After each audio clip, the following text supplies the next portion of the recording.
د میدان وردګ ولایت نرخ ولسوالۍ په کان عزت سیمه کې د حضرت عبدالله بن مسعود رضی الله عنه له دارالحفاظ څخه یو شمېر حافظان فارغ او د فضیلت پګړۍ ورپسر کړل شوې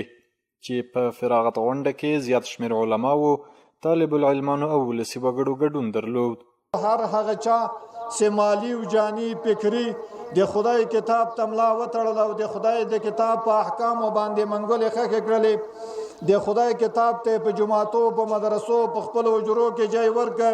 هغه خلک الله جل جلاله په دنیا هم کامیابوي او په آخرت هم کامیابوي.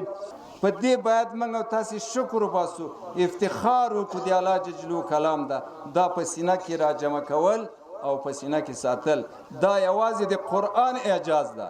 نور آسمانی کتابونه چا نسو یادولای. کسی ته څوک په دنیا کې د قرآن کریم تلاوت کوي، قرآن کریم سره تعلق ډیری او په دنیا کې د قرآن کریم ذکر کوي، نو که چیرته د په صحیح طریقه سره وایي نو الله تعالی سره د حشر په ورځ د قیامت کې له معززو فرشتو سره کوي. د یادو مراسمو پر مهال علماو په ټولو وګړو غږ وکړ چې په خپلو بچیانو د قرآن عظیم شان زده کړې وکړي او له فارغو شویو حافظانو یې وغوښتل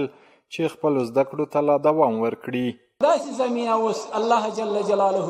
برابره کړې ده چې هر سړی کولی شي چې د علم الدین خپل کور ته داخل کړي، په خپلو بچیانو یې زده کړي، په خپلو لمسیانو یې زده کړي، په خپلو وریرونو او په خپلو ماتحتو باندې. قرآن عظیم شان ډېر اوچت کتاب ده، لوړ کتاب ده.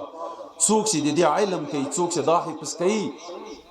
هغه ولس، هغه پورته ولس ده، هغه کامیاب ولس ده، هغه با سعادته خلک دي. دا په دې دارالحفاظ کې د فراغت 4مه دوره ده